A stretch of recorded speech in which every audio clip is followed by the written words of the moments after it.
دنیا کی international politics میں ڈپلومیسی چل رہی ہیں، ابھی بھی انسانیت بڑی نہیں ہوئی، ابھی بھی کہیں نہ کہیں مادہ ہی بڑا ہے۔ اور سیکنڈلی اس میں یہ دیکھیں کہ اگر جو آپ لوگوں کو بنیادی نقطہ نہیں سمجھ آ رہا وہ یہ نہیں آ رہا کہ دیکھیں جو آپ جس چیز کی علت میں مشغول ہوتے ہیں یا جس کو بار بار پریکٹس کرتے ہیں وہ آپ کی فطرت ثانیہ بن جاتی ہے۔ اس کے تحت آپ اب خود بتائیں کہ اگر کسی شخص کو کسی بھی چیز کھانے کی عادت پڑ جاتی ہے، جو آپ نے دیکھے ہوں گے ایڈکٹ لوگ، تو وہ بہت بڑھ جاتی ہے دن وقت کے ساتھ ساتھ۔ یہ نہیں ہوتا کہ اس کی پیٹ بھر جاتا ہے، وقت کے ساتھ ساتھ وہ علت، وہ عادت، وہ ریکوائرمنٹ بڑھتی چلی جاتی ہے۔ تو اب دیکھنا یہ ہے کہ دنیا کے تمام مذاہب تو دنیا پرستی سے دور کرتے تھے۔ سب سے بڑا اس وقت دنیا کا مذہب اگر کرسچینٹی کو لیں آبادی کے حساب سے، تو حضرت عیسیٰ علیہ السلام تو کہتے تھے کہ یہ ہاتھ میں پانی پیتا ہوں میں، پیالے کو بھی دنیا کہتے تھے وہ۔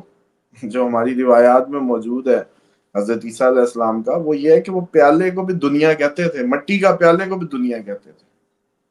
اسی طریقے سے جو اہل بیت کے ہاں کپڑا پہ سجدہ نہیں کیا جاتا، وہ کپڑے کو دنیا مانتے ہیں، وہ کہتے ہیں زمین پہ سجدہ گاہ بنائی گئی ہے تو مٹی پہ ہی ہونا ہے۔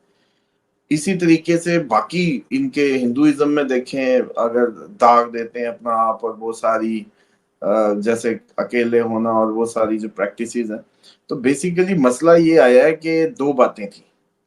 ایک چلے میں ایک ایگزامپل کوٹ کر دیتا ہوں تاکہ آپ لوگوں کو تھوڑی سی سمجھ آ جائے کہ ایکچولی سچویشن جو بن رہی ہے وہ کیوں اس طرف جا رہی ہے۔ ایک ٹیچر بچے کو کلاس سے نکال دیتا ہے، بچی کو بغیر کسی وجہ کے اچانک اس کو اٹھاتا ہے، تو باقی سٹوڈنٹس کی طرف دیکھتا ہے اور پوچھتا ہے کہ کیا میں نے صحیح کیا؟ انہوں نے کہا نہیں۔ انہوں نے کہا کہ میں نے غلط کیا؟ انہوں نے کہا ہاں۔ تو پھر اس نے یہ پوچھا کہ اگر میں نے یہ غلط کیا، صحیح نہیں کیا، تو تم لوگوں نے آواز کیوں نہیں اٹھائی؟ تو انہوں نے کہا ویسے میں تمہیں یہ بات نہیں پڑھا سکتا تھا، لیکن اب ایکسپیرینس کر کے میں نے تمہیں پڑھا دی کہ کیونکہ تم نے اس کے مسئلے کو اپنا مسئلہ نہیں سمجھا، تم نے اس کے مسئلے کو اپنا مسئلہ نہیں سمجھا، تم نے سمجھا کہ میں تو ایٹ لیسٹ سیف ہوں۔ جبکہ ہیومن نیچر کی جو اسلامی قوانین اٹھا لیں یا دنیا کے جتنے مذاہب، وہ سب انسان کو ایک خانے میں مانتے ہیں۔ ہمیں بھی یہی کہا گیا ایک جسم کی مانند ہے مسلمان، ایک باڈی ہے، ایک حصے کو تکلیف ہو تو دوسرا سمجھانے کی غرض سے تھا کہ آپ کے ایک ہیومن کو جب کوئی خطرہ لاحق ہو جائے تو پوری انسانیت اس کو اپنے لیے خطرہ سمجھے۔ جیسے کہ جس نے ایک انسان کا قتل کیا اس نے پوری انسانیت کا قتل کیا۔ یہ جو سٹیٹمنٹ ہے یہ نہیں ہے کہ اب ساری انسانیت کو اس نے مار دی ہے۔ اس کا یہ مطلب ہے کہ جب کوئی قتل کر دے تو تمام انسانیت اس کو اپنا مشترکہ دشمن سمجھے۔ اب یہاں یہ ہو رہا ہے کہ یہ دنیا غزہ کی صورتحال ہو، وہ افریقہ کے کئی ممالک کی صورتحال ہو، وہ کشمیر ہو، وہ آپ کے اور دنیا کے متنازع خطے ہوں، اب آپ کا یہ بلوچستان، جو بھی، اس کو آپ لوگ ابھی تک ایز اے ہیومن بینگ آپس میں یو این او بنا لی، آپس میں بڑے آپ لوگوں نے شنگھائی بنا لی اور پتہ نہیں کتنے آپ نے پلیٹ فارمز کریٹ کر لیے، او آئی سی تک بنا لی، لیکن آپ وہ جسم کی جو کیفیت جو اسلام آپ کو دیتا وہ ثابت نہیں کر سکے کہ اگر کوئی شخص تھریٹ بنے گا کسی ایک انسان کے لیے، ہم اس کو پوری انسانیت مل کے اپنا دشمن سمجھے گی۔ اس بات پہ آپ آئے نہیں۔ اس ریزن سے اب آپ لوگ سب کے سب پہ موت منڈلا رہی ہے، بیسیکلی پوری انسانیت پہ موت جو منڈلا رہی ہے۔ اس کی ریزن یہ ہے کہ آپ نے وہ رویہ جو ڈیوائن تھا اس کو ترک کر دیا، اور اپنا مشترکہ دشمن جو شیطان ہے اس کو آپ نے اس طریقے سے اس کو تو سمجھا ہی نہیں۔ مطلب وہ آپ کو کبھی ملا ہے؟ نہیں، آپ کو پتہ ہی نہیں ہے وہ کب آ رہا ہے، کب جا رہا ہے، کیسے کیا ہو رہا ہے۔ تو بیسیکلی یہ جو بنیادی نقطہ ہے کہ ہم انڈیویجولزم میں چلے گئے۔ ایک اور بات بھی اس میں کر لیں، اب آپ لوگوں کی ابھی تک اس دور کی صدی کے لوگ بھی یہ کہتے ہیں کہ جی نسل پرستی کے نام پہ، مطلب کشمیر کشمیریوں کا، خالستان پنجابیوں کا، بلوچستان بلوچوں کا، اور پتہ نہیں کتنی دنیا میں موومنٹس کھڑی ہوتی ہیں۔ کیا لیکن آپ اپنے گریبانوں میں جھانک کے دیکھیں کہ کیا آپ کشمیری ایک ہیں؟ کیا آپ سارے سکھ ایک ہیں؟ کیا آپ سارے بلوچ واقعی آپس میں اتنے انٹیگریٹڈ ہیں؟ آپ لوگ ایک ہیں؟ آپ لوگ کوئی بھی ایک نہیں ہے، سب مادے کی دوڑ میں انڈیویجول ریس میں بھاگ رہے ہیں، آپ کا کوئی تعلق نہیں ہے اب۔ اور اب مجھے یہ لگتا ہے کہ دنیا میں نسل کے نام پہ یہ جو ساری یہ کوئی موومنٹ بھی کامیاب نہیں ہوگی۔ کیوں؟ کیونکہ اس کے پیچھے ارک ہی ختم ہو چکا ہے. وہ تو دیتا تھا مذہب، ڈیوائن کنیکٹیوٹی جو دیتا تھا یا جو ایک اتحاد دیتا تھا، وہ ایک مذہب، ایک جیسے کہتے ہیں کہ سوچ دیتی تھی. جب کہ آپ سوچ رہے ہیں خون کے سر پہ یا رنگ نسل کے سر پہ آپ لوگ ایک ہو جائیں گے، ایسا نہیں ہوگا. آپ لوگ وہ انٹیگریشن ابھی بھی پا ہی اسامہ نہیں صاحب، رہے.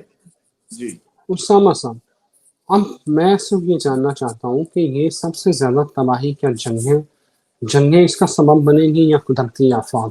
اور دوسرا، دنیا کے جو امیر لوگ ہیں انہوں نے تو یہ بھانپ لیا کہ بنکر، اور جو اسکینڈینیوین، ناروے دیکھ لیں، سوئٹزرلینڈ دیکھ لیں، فن لینڈ دیکھ لیں، وہ تو اپنے جو جنگلوں کے اندر جو بنکرز ہیں ان کو رینوویٹ کر کے انہوں نے ضروری سامان، بیڈ، کمبل، ڈرائی فروٹ، دالیں وہ وہاں پہ پہنچا دی ہوئی ہیں. مطلب یہ میں نہیں کہہ رہا، بی بی سی کی رپورٹ ہے.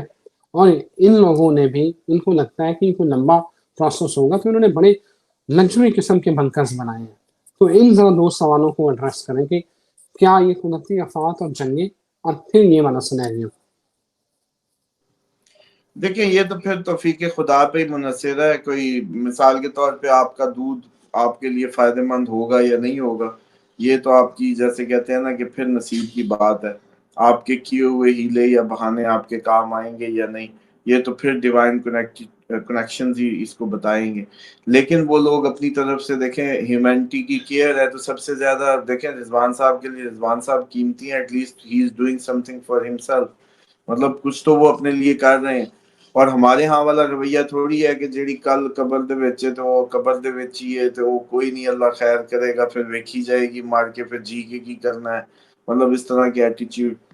تو بات یہ ہے کہ انسانیت کو پھر خودکشی حرام ہے اسلام میں، اس طرح نہیں کر سکتے. ہمیں آخری وقت تک اپنی پریکاشنز لینی ہوتی ہیں. ہاں یہ ضرور ہے کہ ان کو لگژری امیروں کی بات تو ڈیفینیٹلی پوری دنیا کے امیر ہمیشہ اس طریقے سے وہ مطلب اپنے سروائیول کے لیے کرتے رہے. لیکن آپ کو یہ بتاؤں کہ ہمارے مذہب میں جو کشتی نجات ہے وہ اہل بیت علیہ السلام کی ذات کو قرار دیا گیا اور ان ہستیوں کو قرار دیا گیا. کشتی نوح سے تشبیہ دی گئی ہے.